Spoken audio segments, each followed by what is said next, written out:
but he's also a very special person, and Nadav will speak with us about three very interesting subjects. The first is Nadav is living in the Arava. It's the southeast region in Israel, border with Jordan, which is this border is wide open. Like if you go there, you can actually go to Jordan back and forth without any problem. And he will share about how October 7th affect their population in this area, which is very far from everything in Israel. And just to understand, we have 4,000 people live in this area, and they all already lost 4 soldiers ever since October 7th. So just think about the numbers. And it's a very small community, which everybody knows everybody.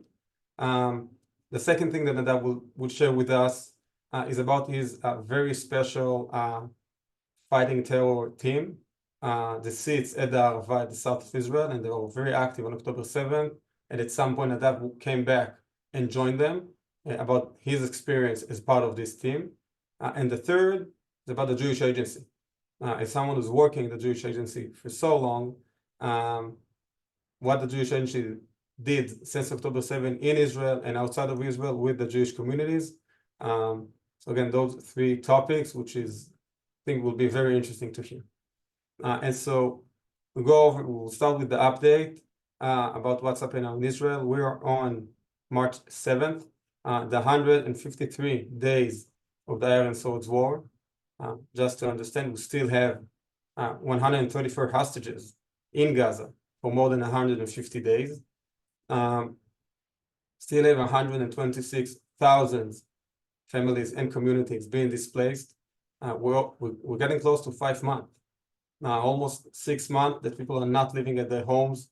And Gili shared with us 2 weeks ago about the great impact of those communities to the day-to-day things. So just please put this number in mind every time we're speaking about this war. Unfortunately, this week we lost 8 more Israelis. If you're following us, you see that every week we're losing between 6 to 10 Israelis, civilians and soldiers in this war. It's quiet. It's not like it was in the beginning, but still losing 10 people every week. It's hard for us as Israelis. I'm sure that for all of us. 2 of them were from a terror attack that happened a week ago in Ali. And one of them wasn't even Israeli. It was a Hindu citizen who came to work in Israel in the agriculture in the north and died from an anti-tank missile and was shot from Hezbollah. It's a very direct missile. They know where they're going to shoot it, and they targeted those people working in the fields in the north. And the rest, unfortunately, died in Gaza in war. So addition 8 this week, total number 1,472 Israelis that died since October 7th. The number of terrorists that the IDF killed increased highly. We're talking about more than 13,000 terrorists that the IDF killed in Gaza. Again, we're looking at the numbers that the Hamas is, and the world media is publishing every day, forgetting the fact that Hamas exists. Just put this number in mind. And as I will mention every week, when the IDF says a number, it says a sense behind it. Just like every Western army, we need to report back when we kill terrorists, so we can count on this number much more than you can count on that number that Hamas is giving us. The conversation about the supply trucks going to Gaza becoming very serious in the past few weeks. We know that from Israel, more than 15,000 supply trucks went to Gaza. Again, remember this number. I'm sure that nobody will mention it if it won't be for us. We're going to start going just like we do every week from Gaza Strip to the West Bank to Lebanon border, just to understand how things is in the meantime. So we'll talk about Gaza. Just like I mentioned last week, the fighting is continued. The IDF control 80% of Gaza territory, besides the big city of Rafah. That's it. One of the biggest questions is if and when the IDF will invade Rafah. We know that there's more than 1.5 million Palestinians living in Rafiah now, but we also know that we may have those hostages held in Rafiah and a lot of Hamas battalions still guarding the city. And this is one of the big questions. But even though we're controlling more than 80%, we still can see that IDF soldiers are dying every week. And it's because of a very simple thing. Hamas become a guerrilla organization. They're not an army like they were in the beginning. It's a guerrilla organization using two main tactics to fight the IDF. The first is bombing houses. Just booby trap houses that the soldiers are going inside, and then the houses are collapsing on them. And this is how we're losing soldiers every week. It's very hard to identify those houses. We're finding only in day to try and identify those specific places, but it's still hard.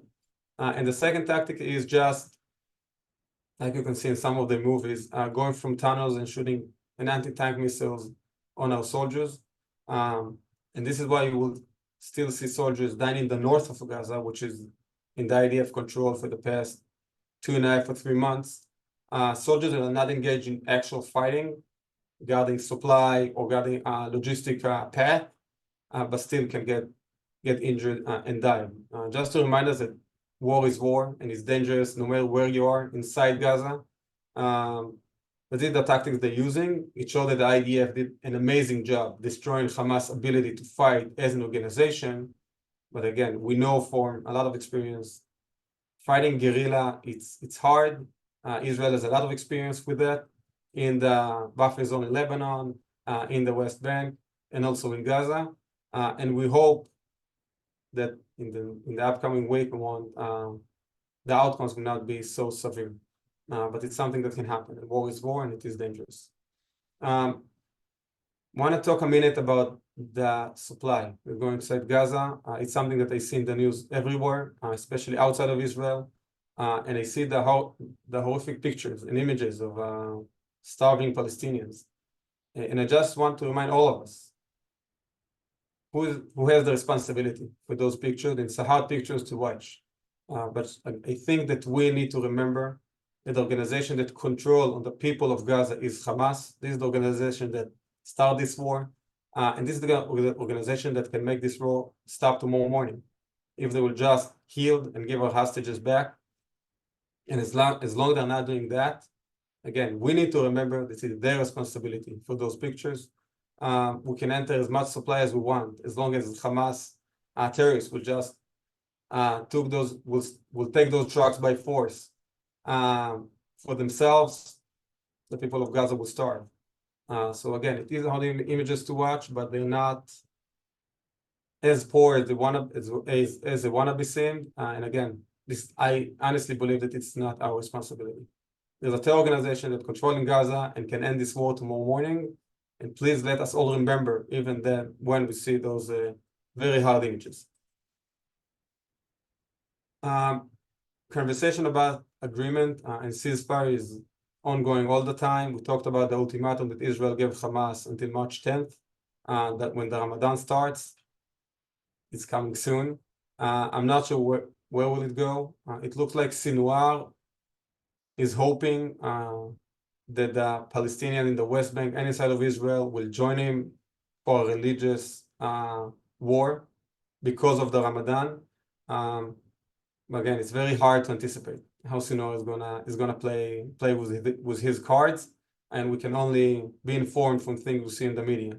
But it's not something concrete that is worth talk about more this morning. But again, we all hope it's going to be soon and we're going to see our hostages back home. And we'll say on the other hand that Prime Minister Netanyahu in Israel decided to allow all the Israeli Arab to go to Temple Mountain during the Ramadan, as long as the quiet will remain, which hopefully will help to maintain the situation, make sure that the flaming situation as it is will not be as severe as it could be. If the regulations, just like Ben Gvir want and the police want in the beginning, would have happened. Leaving Gaza, going to the West Bank, we can see increase on the terror organization, on their successfulness of committing terror attacks, just like we saw in the last 2-3 weeks. We knew, as I said, that the Ramadan is a very flaming period of time for Israel every year. and let's hope it's going to stop in that. And for the upcoming week, I'm sure they will keep trying, but let's hope that we're not going to see anything happen. But other than that, as a whole, the West Bank is pretty quiet for now, and it's a very good thing that it is. Going to the north, we know, as I told you last week, it's escalating every day. We know that the IDF were able to kill more than 200 Hezbollah terrorists. And there is reports that I saw this morning about an Israeli ultimatum to Hezbollah until that if in a week from now, until March 15th, there won't be an agreement, Israel will escalate the situation in the north and will start to engage in much more serious way against Hezbollah. And we talked about this paradox that nobody really wants this war, but it still can become a very big war in the north of Israel. So we need to stay tuned. And just, again, all of us need to remember, Hezbollah has the ability to shoot very direct missiles, and he uses it to shoot on civilians. Just like they killed in Kfar Yuval 3 weeks ago, 2 civilians, just like they killed the Hindu civilian 2 days ago, walking in the fields, not harming anyone, not putting anyone in danger, just shooting a very direct missile on him. So that's why it is a terror organization that have no problem with killing civilians in the end. But as I told you before, the north is a very flaming situation. Very big paradox. Nobody really wants this war. They decide to connect the war in the north to what's happening in Gaza. But let's hope that they will have an agreement before things will get much worse. That's it for this morning. Now we'll pass the ball to Nadav that will share with us his insights and information. Nadav, thank you for being here. Sure, thank you. I mean, other than it's been an honor, it's also a bit of a nostalgic ride to go back and to speak and see the Long Island name on the banner here. So thank you, Dagan, and thank you everyone for being here and listening. So as we spoke, Dagan and I, before this webinar, I wanted to share with you about a different region in Israel that's also being very much affected by the war, but I'm not sure that many people hear about it since it's so remote. After being the Shaliach on Long Island, Merav, my wife, and I, and our 2 lovely kids back at the time, well, they're 3 now, I decided to move back to Israel, to one of the toughest regions there are. That's kind of how we like to do things, to go where it's tough. Today we live in an area called the Central Arava, which is it's a very large area, but in a very remote and not so inhabited area. So we live south of the Dead Sea and north of the city of Eilat. We're an hour and a half in each direction from the closest city. So think about it. You want to go to the doctor? Well, yes, we have a doctor in our village, but if you want to go somewhere, it's a bit more, has more equipment, or you need to go to hospital, you need to drive an hour and a half. If you want to go and see a movie, you need to drive for an hour and a half. If you want to go and fix a car, other than, you know, a little terrain where you have to go and drive an hour and a half. So that's you know, this is the downside of this area. The upside of this area is this is the very close, people are very close in this area, since, you know, when you don't have anyone else to rely on, you basically rely on your neighbors. So it's an area, it's a council that's considered of 7 villages. 5 of them are agricultural. We produce more than 60% of what Israel exports in a year in terms of vegetables. So think about it, 4,000 people who grow more than 60% of what Israel exports in 1 year in terms of, as I said, vegetables, but also selling for the local market. So this is a very unique area, which has another very special thing about it, that we all live right on the Jordanian border. So think about the villages that are in the Gaza envelope when they were right on the Gaza border, and they had a fence and they had military bases. And we're not going to go back to what happened on October 7th, because we all know something went terribly wrong there. So we have the same border with Jordan, although we have a peace agreement with Jordan, but we do not have all the technology and the equipment that those settlements in the Gaza envelope we do not have the military bases, and basically we need to protect ourselves. The Arava community, as I said, is very, very close to each other, and the community ties are very strong, and people take care of each other. But not only do we take care of each other, but we also understand that this is a route where people go to Eilat. This is a route that people come and travel in the Dead Sea. So we need to take care of our friends, and we need to take care of our fellow Israelis and tourists and all that. Over the years, the Arava community have decided to establish several volunteer teams that we understood that due to the distance and to the area that we live in, if we will not take care of ourselves, no one will. This is what this is what happens when you live in a country that's only 75 years old. Sometimes you have to do things for yourself, even though the state of Israel, we all love it and like it. Sometimes things do fall between the cracks, and the Arava community, the people have decided to take matters to their own hands and establish 3 or 4 very special volunteer teams. One is the Maged David Adom Medics, which I'm also part of. We realized that if we will not take care of ourselves, meaning people who travel on the road, our neighbors, no one else will come and do it. So we created our own volunteer team. Then we had the Arava Search and Rescue Squad, which is also all based on volunteers. We basically go out to people. It's a very touristy area.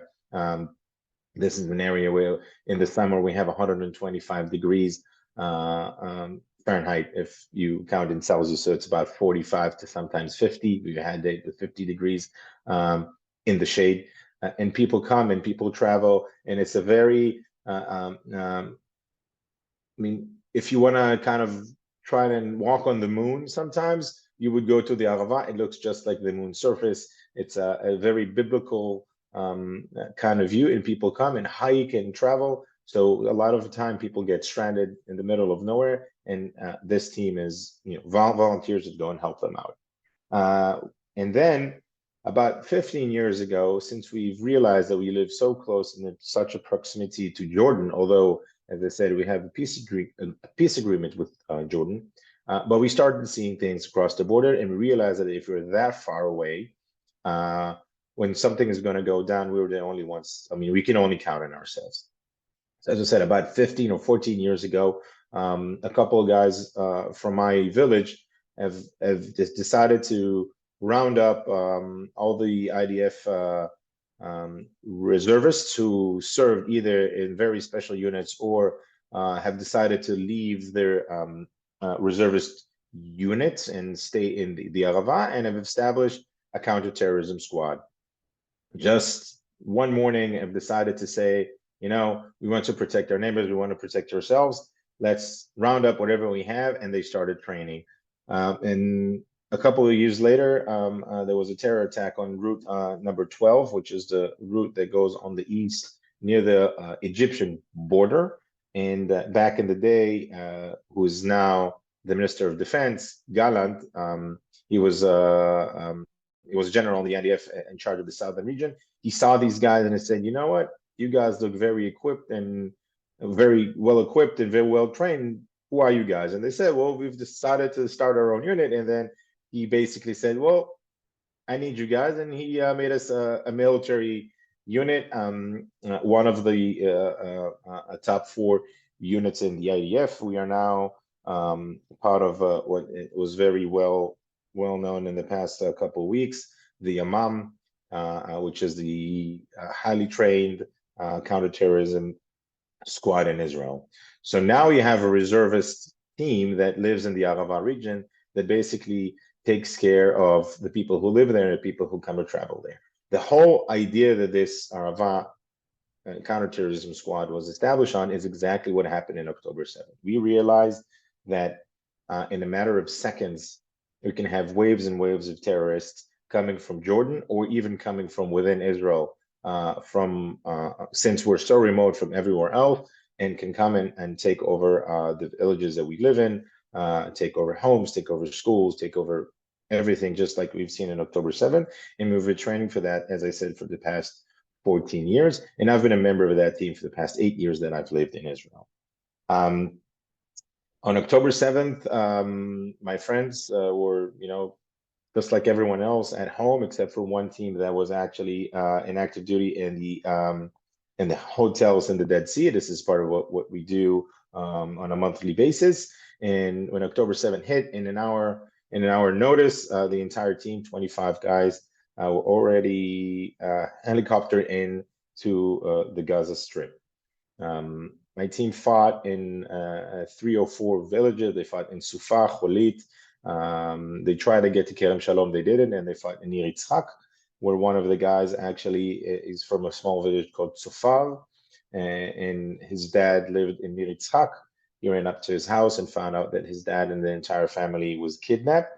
And about 3 weeks ago, they were all Luis and Fernando. So Luis Har, that was his father, was released by our counterparts in our unit. So that's also, you know, a very personal story that we share.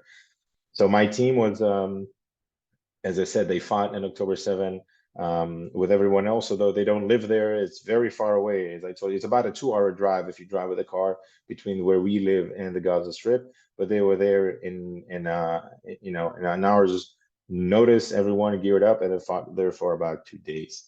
Later on, about 5 days later, I went back to Israel, although I'm a Shalich here, just like Dagan from the Jewish Agency. Went back to Israel and joined my team for another 10 days of work around those areas, around those villages in the Gaza Strip. And we continue, you know, we serve like everyone else that served there. The very special thing about the community in the Arava and other communities in Israel as well, there are about 4,000 people only that live there. And as Dagan mentioned, and the war we've lost since day one, we've already lost 4 kids that I'm very good friends with all their parents. One from Moshav Idan, 2 from Far, and the last one just about a week ago from Faran, the son of a very good friends of ours. That they all lost their lives in the war in South Gaza Strip, being, you know, the head of the spear, fighting this monstrous terror organization that we're all worldwide as Jews were suffering from. The last thing I wanted to talk to you, and I want to be very respectful of the time, is what Dagan and I also are doing in the Jewish Agency. So the Jewish Agency is the largest Jewish organization in the world. We operate in 66 countries around the globe, and I say operate, so we have shlichim, just like Dagan, for example, that operate in Jewish communities around the world. In North America alone, we have 363 shlichim that work in communities, like the Long Island community that you know, but you name it, and we have shlichim in communities large or small that we create engagement with the Jewish community on the ground. The Jewish Agency basically is an NGO, so we're not a political agency. We're not connected to one party or another. We mainly work for the Jewish people around the world. Since October 7th, just like any other Jewish entities, organizations, or even a volunteer organization that rose up in 24 hours, we're trying to see how we can help and utilize our efforts and our resources in order to help not only the Israelis who live in the Gaza envelope, in the Gaza Strip, or in the north, as Dagan has mentioned in his words, that is also warming up, but also around the world. One major thing and one major foundation that we run is called the Fund of Victims of Terror. Basically, 22 years ago, the state of Israel realized that it cannot support civilians and civilian families that were hurt by a terrorist attack, and it approached the Jewish Agency and asked the Jewish Agency to establish such a fund. And we did 22 years ago when the second Intifada broke out. Since then, we've helped 9,000 families. And when I say help, every family that is somewhat hurt by a terrorist attack, not necessarily someone was murdered in their family, but injured, property was damaged, even the house was hit by a rocket and they weren't there, we help them. In between 24 and 48 hours, they already received funds to the bank account, they receive a phone call, someone is escorting them, holding their hand for between 3 and 5 years, going through with them through the bureaucracy and the whole process of being a family that was hurt by a terrorist attack. Since October 7th, we've help 9,000 more families, and we realize that we will help thousands more. So the Fund of Victims of Terror, as I said, help not only the families that are hurt, but also the families, for example, of the hostages and the hostages themselves that come back. This is one major thing that the Jewish Agency is doing.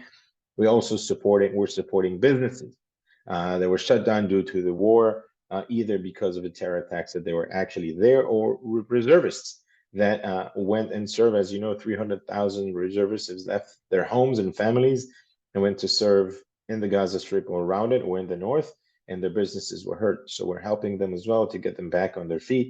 We help communities. Now we teaming up or matching up communities from the Jewish world around the world and communities in Israel, since we realized that in the next couple of years, those communities, other than the fact that physically, they were hurt, some were burned down, and I don't need to describe the pictures that you all have seen and you're well aware of, but also the resilience of those communities. Once they were attacked, they're widespread all over Israel. Some live in a hotel or as a community, but to regain the resilience, to build them back as a community, we're teaming them up, matching them up with other Jewish communities around the world, and we're building a long-term process on how we can help get them back on their feet. I wish I had more time to explain to, first of all, about where I live and what's the magic of this, this place. And I encourage you to come and visit. Dagan, I'm sure, can arrange a trip to come to the Arava. Just don't do it in the summer, because you'll help me forever. But other than that, I want to thank you, Dagan, also for doing that and putting, spotlight on what's going on, bringing people either from the past or they're connected to this community to tell their story and share their knowledge. This is really important. And as I said, I'm honored, and hopefully I'll get to meet you at SID anytime soon. Hopefully. Nadav, also, it was inspiring. Like, even I'm an Israeli who knows people from the Arava, didn't know everything you shared, so it was amazing. It was like one question that came to my mind. You speak about the Arava and about your unit with such a big pride. It's a personal question, but how did you feel staying here when everything happened in Israel? I think we shared the conflict of the beginning. And why did you choose to stay? So I chose to stay, and then I chose not to stay. It was very hard. To tell you the truth, the person who pushed me to board on that plane was actually my wife. She saw kind of a lion in a cage. You can't sleep, you can't eat, of course, like everyone else, but knowing that my friends, my unit is fighting there, and that this is what I was trained for. This is what I was ready for. And by the way, forever, although it's something that's not reasonable, but forever I'll be angry with myself that I wasn't there on October 7th. I cannot explain it. It's okay. I'm not trying to explain it, but after you see the pictures there, you understand that this is your whole essence. It was a very hard decision to, first of all, stay and not board a plane the right, that exact moment, and also to come back and to stay here, although I could have gone back several times. As you mentioned, I'm the regional director to the West Coast. I'm in charge of right now 85 other shlichim who are working in Jewish communities that count on us, count on our connection, count on our relationship, and I have to be there for them. This is my shlichut. This is my reserve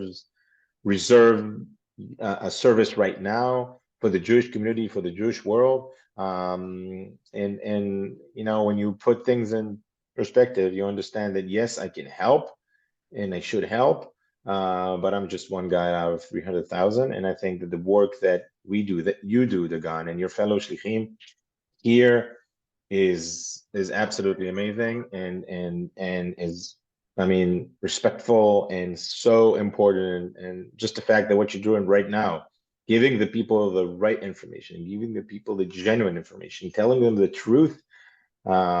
This is our mission. This is our shlichut. This is our reservist unit and our reservist call. Yes, it took me a while to realize that, putting emotions aside, but this is definitely a very important mission.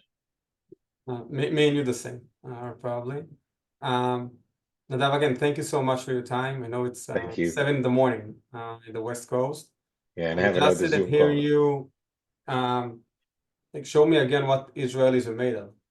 The initiatives and the understanding that if no one will come, we'll have to do things ourselves, and just creating this unit out of nothing.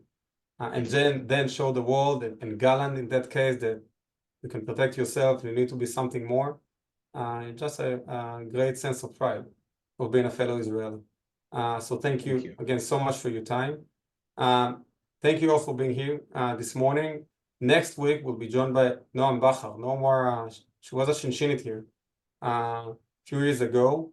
She lived in Yad Mordechai, it's a kibbutz in the Gaza envelope, and she's a soldier in the IDF, a medic, and Noam will share with us her and her family experience from October 7th, and how it was like to be in the army since then, and I'm sure that a lot of you will know her, so it will be nice to come and say hi. So thank you everyone, have a great and quiet weekend. Bye-bye.